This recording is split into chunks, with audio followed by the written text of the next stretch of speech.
If our goal is to really wow somebody with that first program and you use all your coolest tools, all your coolest tricks in that first block, you got nothing to do in month 2.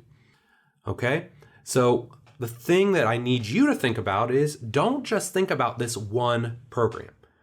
One thing that I've said for many, many years is that one program is just one program. You can't get all the physical qualities in there that you want. You can't use all the cool exercises that you love. One program is one program. So instead, start to think about the next couple of programs.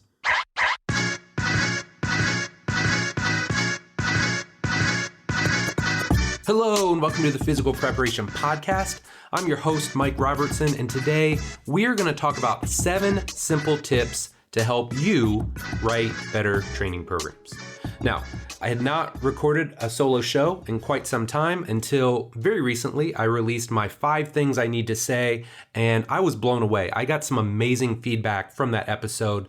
A lot of people said I need to do more solo podcasts. My guy Bill Hartman himself has mentioned numerous times that I need to do more solo podcasts. So as you know, I'm a man of the people. So if you want more solo podcasts, all you got to do is ask. So today we're going to dive in and we're going to talk about training programs because this is a big piece of what we do. If you listen to this show, you're probably not delivering the workout of the day, right? Where you just chicken scratch down a series of exercises and you give that to all of your clients on any given session. You're actually sitting down and you're taking the time to think out what a given client or athlete needs to help them move better, to help them feel better, to help them shed body fat or build muscle. So, one of the things that's interesting when we start writing training programs and as we evolve our programs over the years is there's very much this bell curve to how we do things. So when we're starting off, we don't know a lot about exercises as a whole, or even program design. So we're limited in the number of exercises we can choose, how we perform said exercises. So, hey man, if all you got is a squat, a bench, and a deadlift, like that is the basis of your workout. That's all you know. That's all you have access to. But the longer you do this, you start to accumulate exercises. You start to accumulate different set rep schemes and tempos and ways to layer and combine the exercises into different workouts. And so I think eventually you reach this apex of the bell curve, and it's not necessarily a bad thing, but it's like at some point you realize, holy, like where did this get so out of hand? Why is this so complex? Why is there so much detail to this? And I think that's when you start to realize, hey, look, like I've added complexity and it's not giving me anything back. It's a point of diminishing returns. And so then the back half of that bell curve is where we all start to figure out, okay, hey, what's really important here? How can I streamline this and make it super efficient, super effective without all of the extra stuff that's just added noise, or as Bill would say, added interference? Okay, so too often we're making things way too difficult on ourselves. And the things I want you to think about when you sit down to write a program is, number 1, hey, how can I streamline my approach? How can I make this easier? Number 2, how can you cut away clutter and focus more intently, right? Because sometimes we get so distracted and we're trying to chase so many different goals in a workout, we don't end up achieving any of them. And then last but not least, the most important question in all this is, hey, how can you help your clients and athletes get the results they want? It's not about showing how smart you are or how many program design articles or videos you've consumed over the years. It's about getting a training result. So the worst trainer or coach on the planet that's never done a Con Ed video, never listened to a podcast, if they're helping their clients achieve great results, like that's not how I would choose to do it, but you can't knock the results. Okay, so that's what we're going to cover here today. We're going to cover these 7 simple tips to help you write better training programs. But before we get there, if you want to elevate your own fitness level, if you want to achieve great results yourself with your body and your physique in 2022, I've got something I want to talk to you about. So we're going to take a quick break and then we're going to jump into the episode. Believe it or not, 2022 is right around the corner, and I want to help you make it your best year ever. As 2021 wraps up, I've made it a goal to totally revamp my online coaching platforms. The fact of the matter is, I want to help more people than ever before And that starts with people like you. So if you're interested in getting in the best shape of your life this year, I've got 2 options that might interest you. Option number 1 is my private online coaching. Here, we'll essentially take offline training and move it online. We'll start with an initial startup call to learn all about you, your needs and goals. I'll create a custom, personalized program that's going to help you achieve said goals, and we'll communicate regularly to make sure that you're on the right track and getting great results. I'm only taking a maximum of 5 new clients in 2022. So if you're interested in my one-on-one online coaching, send me an email at mike@robertsontrainingsystems.com. Now, private coaching may not be for everyone, so if that's the case, I'm also totally revamping my RTS annual program for 2022, and that could potentially be a great fit for you as well. In this program, we go through 4 3-month phases of training: building the engine, leaning season, athletic domination, and stronger. But the cool part of this program is that it's more than just a training program. Every month, you'll not only get a new workout to follow, but we'll also set monthly challenges where we develop habits in regards to nutrition, recovery, and mindset to help ensure that next year is your best year ever.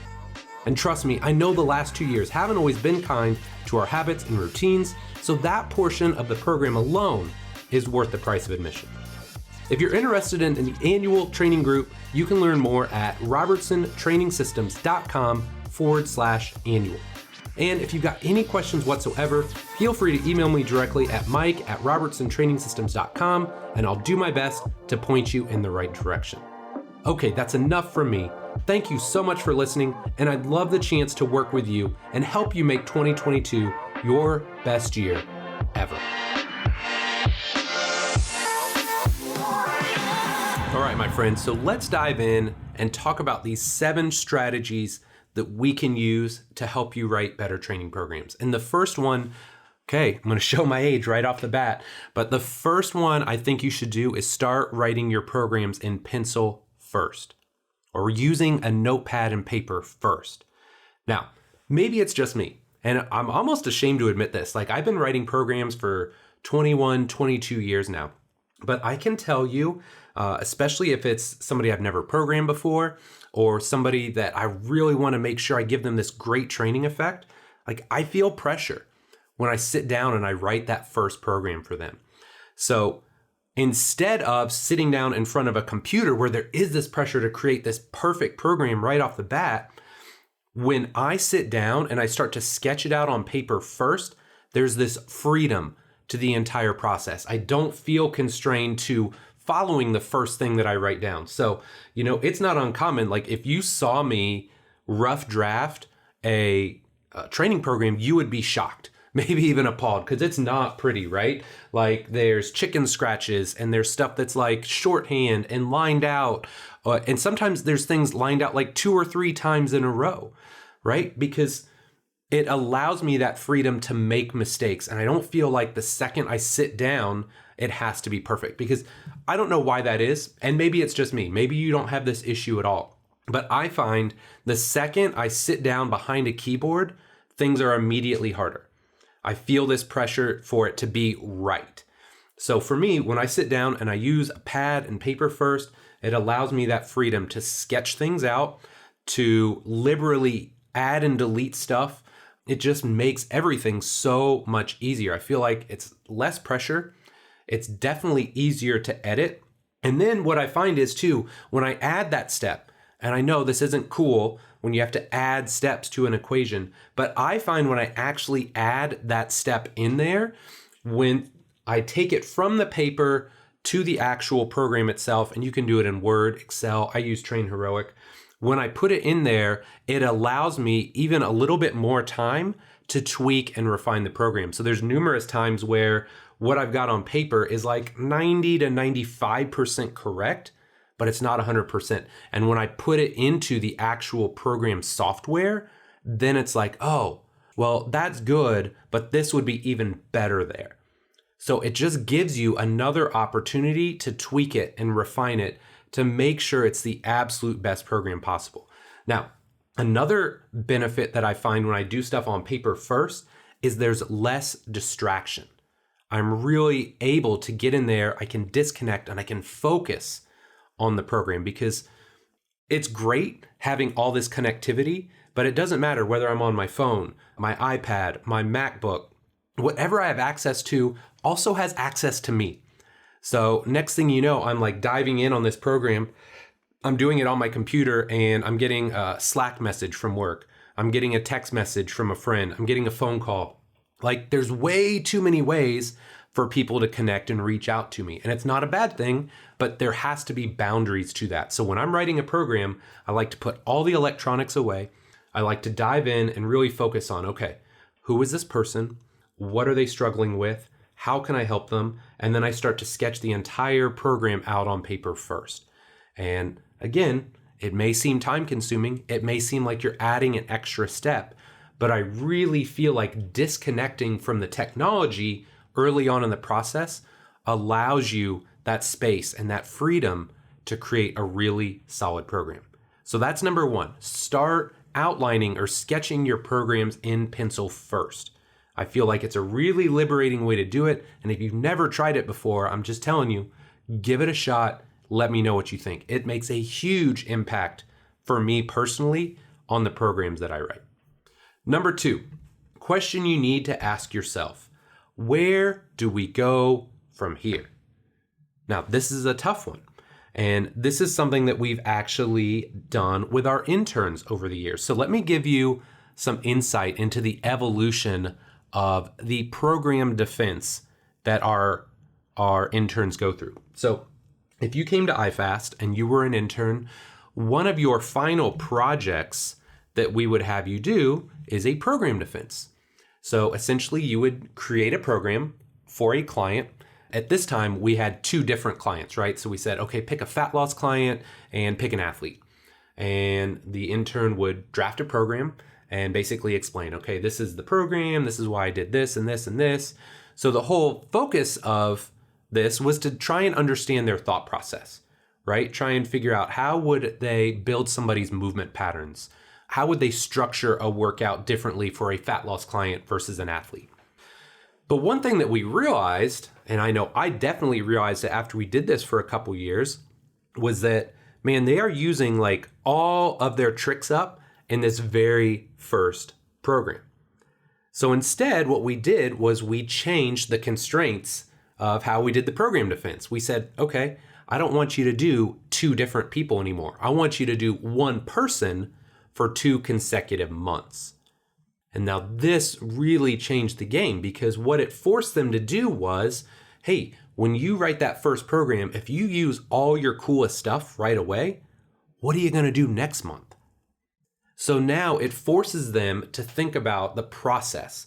Okay, if you use all these activities in month 1, what are you going to do in month 2? How are you going to continue to build work capacity or movement capacity or whatever other traits you're looking for? All right, so, we can do the same thing in our programs too. If our goal is to really wow somebody with that first program and you use all your coolest tools, all your coolest tricks in that first block, you got nothing to do in month 2. Okay, so the thing that I need you to think about is, don't just think about this one program. One thing that I've said for many, many years is that one program is just one program. You can't get all the physical qualities in there that you want. You can't use all the cool exercises that you love. One program is one program. So instead, start to think about the next couple of programs. Another way to think about this is the concept, and I know Joe Kinn has talked about this numerous times, but the idea of slow cooking your clients and athletes. Like, put them in a crock pot, don't put them in a microwave. There are certain people where you have a very limited time frame. Maybe you have to get them prepped for camp or something like that. That may be a time where you got to microwave them. You got to do certain things just to make sure they get through camp and they don't get hurt. But in most cases, most people are smart enough to know, hey, look, if I'm coming to this person, I need to give them a certain period of time.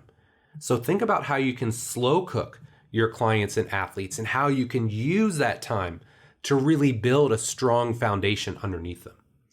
The bottom line is this: you just got to remember, if you use all your best stuff right off the bat, what are you going to do next? And it's a bad feeling when you feel like, oh man, I've used up all of the stuff that I wanted to do with this person. I've still got 1 month, 2 months, 3 months, years ahead of them, it leaves you in a really bad place. So start to think about this now. Where do you go from here? How can you slow cook your clients and athletes and use time to your advantage? All right? So that's a big one. Where do you go from here? Number 3, everything matters and doesn't. Now, I realize it feels like I'm talking out of both sides of my mouth here, but when it comes to program design, most of us love to nerd out when it comes to the details, right? Like we love to do it. And in fact, we've got an entire industry and subset of social media that loves to nerd out on like the most nuanced piece of an activity. And that's fine. That's fine. Like, don't get me wrong. I like to nerd out on this stuff too. I like to pick the absolute best exercise that I think will work for this person. I like to find the ideal set rep scheme. And I think there's an art to this, right? Like knowing where somebody is at physically, where they're at mentally, what they're willing to put up with. I love trying to find that perfect tempo to create the training adaptation that I want. So of course, all of these things matter. But sometimes I think we need to put all that aside and we need to get in the gym and we need to get after it. And I realize that's probably not a super popular opinion right now. But I'm just telling you, sometimes I think we add so much complexity, so much needless complexity to our exercise programs, it actually hinders our clients and athletes' ability to go in the gym and just get after it. So there's this fine line. And I realize it probably feels like I'm talking out of both sides of my mouth, but I think this is a very yin and yang thing. There's this element of thinking a program through, choosing the best exercise, trying to find the right tempo. But again, if there's so much stuff built up in there that somebody can't go in and execute the program at a high level, I feel like you start to sacrifice intensity or you start to sacrifice certain elements of the program, and it ultimately will hold them back. So I think as coaches, one of our jobs, one of our biggest foci when we're writing a program is trying to find this balance between sweating the details, sweating the small stuff, and then finding ways to work up an actual sweat in the gym. There is definitely a fine line and there's definitely a balance here. So this is one of those things where it's hard to like say, oh, scientifically, I need to do this or that. This is more the art of program design. And it's something that takes time. And trust me, you're going to make this mistake. I know I have done this myself, where I thought I have written this perfectly crafted program and I finish it and I walk away from my computer and I print it out. And I'm like, this is beautiful. This is exactly what this person needs. And then I go in the gym and they execute it and I'm like, this is trash. This is not working the way that I think that it should. Or they're not able to execute it the way that I think they should. Or they're not as intense as they need to be to get the training effect that I want. Okay, so just remember that all of these details matter. We love to nerd out on it. It's part of what makes us great. It's part of what continues to drive us as trainers and coaches. So don't give up on that. Just understand that, hey, there is this balance between writing that perfect training program and allowing them to go in the gym and execute it at a high level too. Number 4, create better supersets with layers. Layering is absolutely one of my favorite tools when it comes to superset design. I'll be honest, like I've been talking about this since at least 2004 and 2005. If you go back to Eric Cressy and I's Neanderthal No More series on T-Nation, which believe it or not, is still there and still not a bad training program. I mean, I've seen way worse training programs over the years, and that's something Eric and I put together almost 15, 16 years ago now. But we were talking about layering way back then, talking about supersetting a glute bridge with a hip flexor stretch. Now, our understanding as to why those things work has evolved quite a bit since 2004. But the fact of the matter is, layering supersets work incredibly well. Okay? It's a fantastic way to help your clients and athletes move better. Now, if you are unfamiliar with this, here are some examples that might help you out. Let's say somebody is struggling to squat. Maybe they struggle with a posterior weight shift, right? They don't have this A to P expansion. They can't fill up or expand the backside of their body. They can't find their heels. So a layering superset that I might use is a PVC squat. So grab a PVC pipe, stand next to a rack or squat rack, whatever, some immovable object, and you're basically going to hang out in the bottom of your squat. Maybe you elevate your heels, maybe you don't, but you're going to camp out in the bottom of that squat and you're going to work on breathing. You're going to work on filling up your thorax front to back to try and create space. So you're going to take that PVC squat and then you're going to use that and layer in another activity, generally a squatting variation, a goblet squat, 2 kettlebell front squats, something of that nature that layers in and reinforces that pattern. Then you're going to take a break. Then you're going to do it again. You're going to do the PVC squat, work on that A to P expansion, work on breathing, work on finding the heels, and then you're going to come back and you're going to do another set of your squatting activity. Okay, so that's one way you can do it. You can use it to pattern and layer in better movement into your squat. Another superset strategy that I really like is something in half kneeling, right? And we can talk about creating space, expansion, compression, lengthening hip flexors. I don't care how you think about it, but half kneeling activities that in general try and create space on the front side of the hip, right? Or stretch or lengthen a hip flexor. Do a half kneeling activity and then pair it with a core training activity like a dead bug, like a wall press ab variation. So what you do is you basically create space on the front side. You lengthen or stretch the hip flexor again. I don't care how you think about it because lots of people like to argue about what we're actually doing here.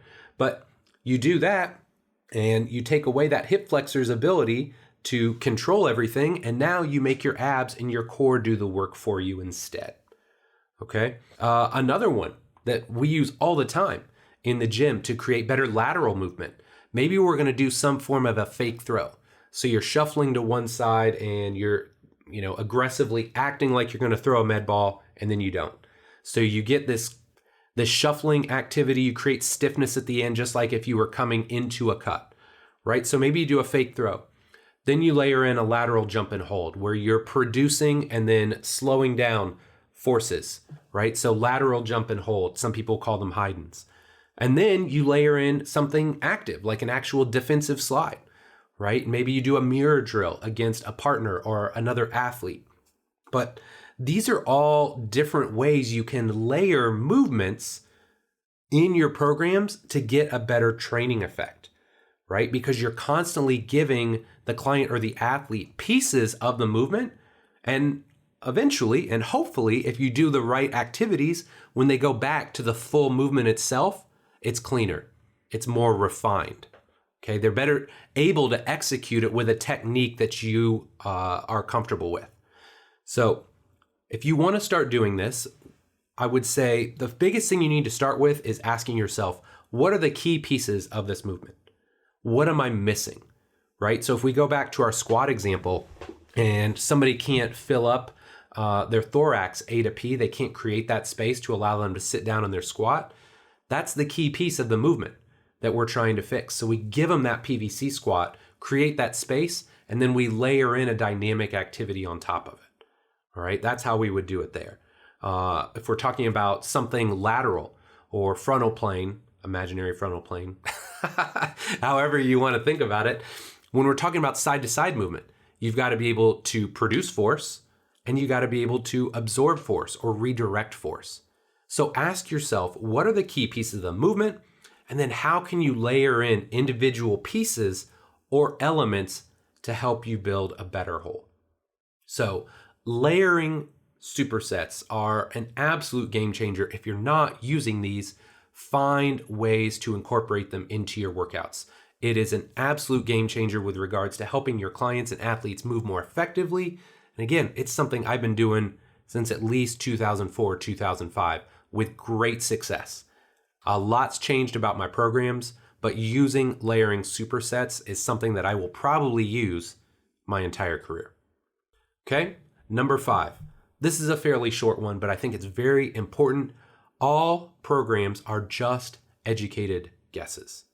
Look, no program is ever perfect. Even if you're like tweaking it and refining it as you go and you think, oh, this activity is better than this one, or 8 reps is not enough, but 10 is perfect. Like even as you go, we're constantly chasing a moving target. So it's really important that you know, look, there is no such thing as a perfect program. And in fact, if you're a young coach, here's something you really need to need. You really need to hear. The best program designers out there make tons of mistakes. Because look, we're really just guessing as to how somebody will respond. Now, here's the big thing between somebody that's done this for 1 year and somebody that's done it for 20 years. Somebody that's doing this or has done this for an extended period of time is just less wrong. They've seen more. Their ability to predict what a given client or athlete can or can't do is superior to yours. And that's fine. There's no way you make up for that 19 years without a lot of reps and a lot of experience. It takes time. But I think this is something that young coaches need to hear because they, assume that every person out there, they assume Mike Robertson, Eric Cressy, Bill Hartman, Joel Jamieson, Lee Taft, like we write these perfect programs every single time, and it's just not the case. We're wrong a lot less than we used to be, but we're not perfect. We're not infallible. Neither are you. That's okay. Your goal over time is to have a better understanding and to make better educated guesses as to what your clients and athletes need. Okay?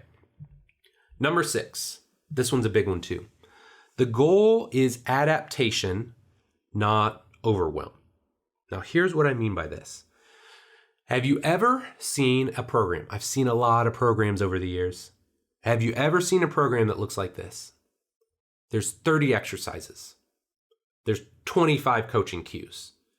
For every comment section, there's like a paragraph or small novel written with a ton of fancy words on how to perform the movement. Now, if you've seen that program, I want you to think. Lay person picks up that program, Gen Pop client, high school or college age athlete picks up that program. How well do you think that client or athlete is going to be able to execute that exercise or that workout program? If you don't know, I'll tell you it's not going to be good. It's going to be ugly.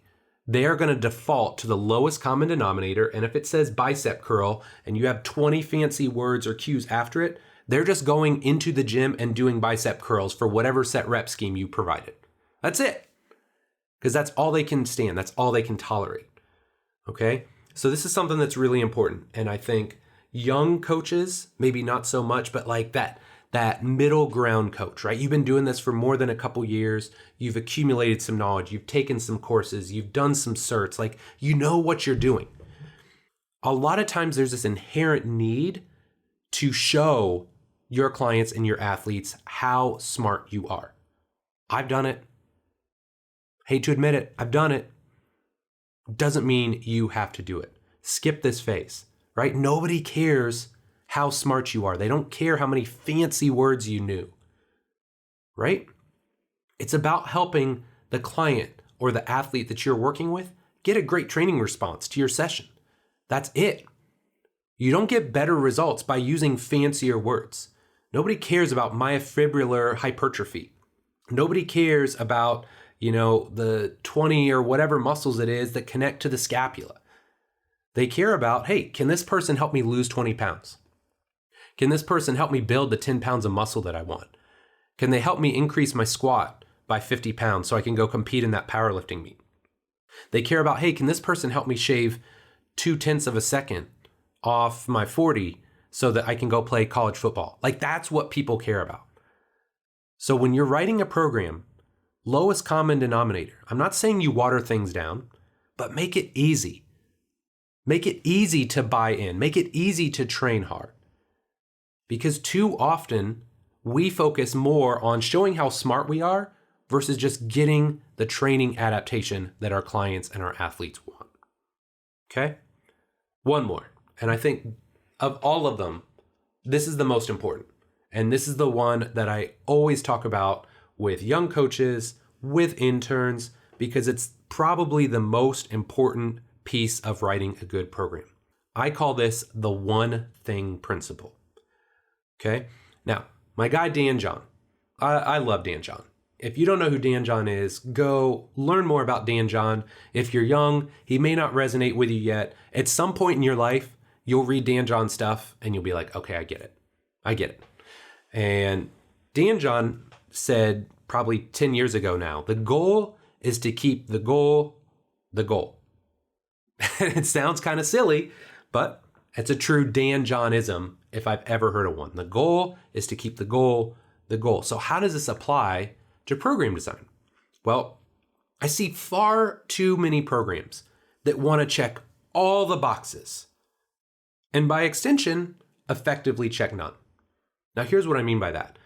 When young coaches, and a lot of times people that have not designed a lot of programs, sit down to write a program, they make this mistake of, well, what do I want to get out of this program? I want to improve mobility. I want more power. They got to be stronger. I want to build muscle. I want to shed body fat. I need to make sure they're well conditioned. So you start making this laundry list, or like this wish list of stuff that you want this person to achieve. And by extension, when you throw all these things into a program, it muddies the waters and your body essentially gets all these different signals and doesn't know how to respond to it. So if you're trying to chase all of these different training qualities or all these different adaptations in one program, you effectively hit none of them. Versus just saying very clearly, hey, look, our goal is strength. We're going to do low reps. We're going to do fairly high intensity. We're going to do big bang lifts, and we're going to walk out of the gym. Strength. Or we're going to shed body fat.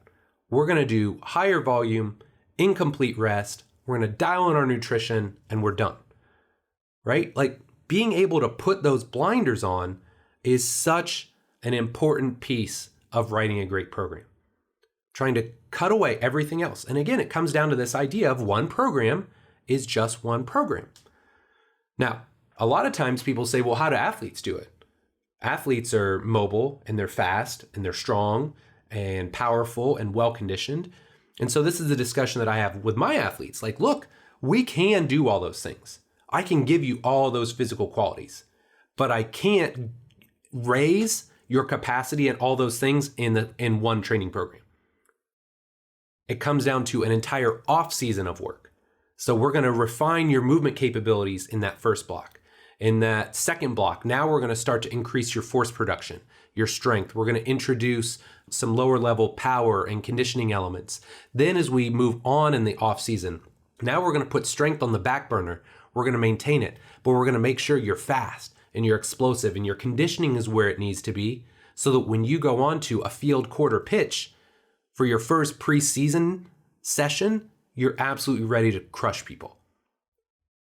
But you can't do it all at once. Okay? So the one thing principle is this. If you ever get stuck writing a program, ask yourself this. If you can only accomplish one goal with this program, what would it be? One. You don't get two, you don't get three, you don't get four, you get one thing. If you can only accomplish one goal with this program, what would it be? And then get clear, what is it? Do you want to improve movement quality? Somebody's banged up, they're injured. You want to help them move better. Somebody wants to shed body fat. Somebody wants to build muscle, get stronger, shave time off their 40 or improve their vertical jump. Get very crystal clear on what you want to get out of this program, and it's going to make writing that program infinitely easier. All of a sudden, it's going to be like, wow, you can just shove all this stuff off to the side. Yeah, I'd like to use it at some point. It's not important now. This is what I need to do right now. All of a sudden, your role, your job as a program designer is so much easier. So that should be your goal. Always ask yourself, if you get stuck or you get confused or things start to get muddy when you're writing a program, ask yourself, what is the one thing I need to accomplish for this program to be successful? All right, my friend, that does it. So 7 simple tips to help you write better programs. Go through them real quick in summary fashion. Number 1, write in pencil. Less stress, less pressure, less distraction, and it gives you that freedom to make mistakes. Start sketching your programs out in pencil. I really think it's going to make a positive impact. Number 2, where do you go from here? Don't use all your cool stuff in the first program. Play the long game. How can you slow cook your clients and athletes so that you can train them for a lifetime, not just a month or 2? Number 3, everything matters and doesn't.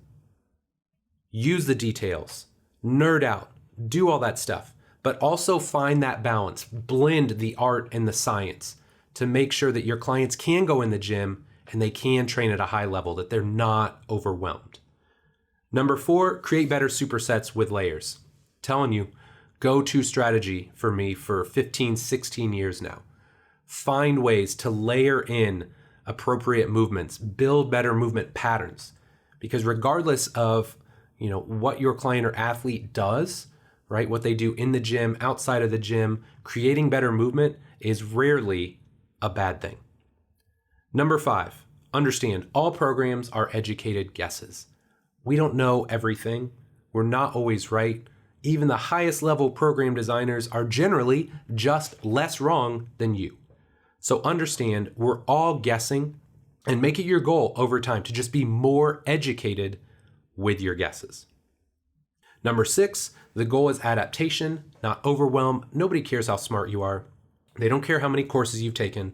They don't care how many letters you have after your name to show how smart you are. All people care about is getting the result in the gym. Don't overwhelm them. Help them get the adaptations they want, and they will love you forever. Last but not least, the one thing principle.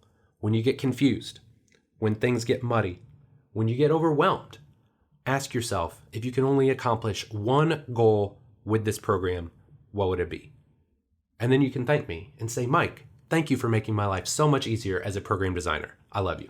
Okay, so I hope you guys enjoyed this episode. I enjoy doing stuff like this.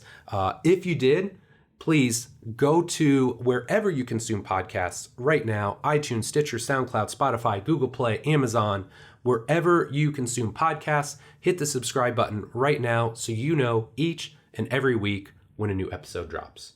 So my friend, as always, thank you so much for your support. Love and appreciate you, and we'll be back next week with our next episode. Take care.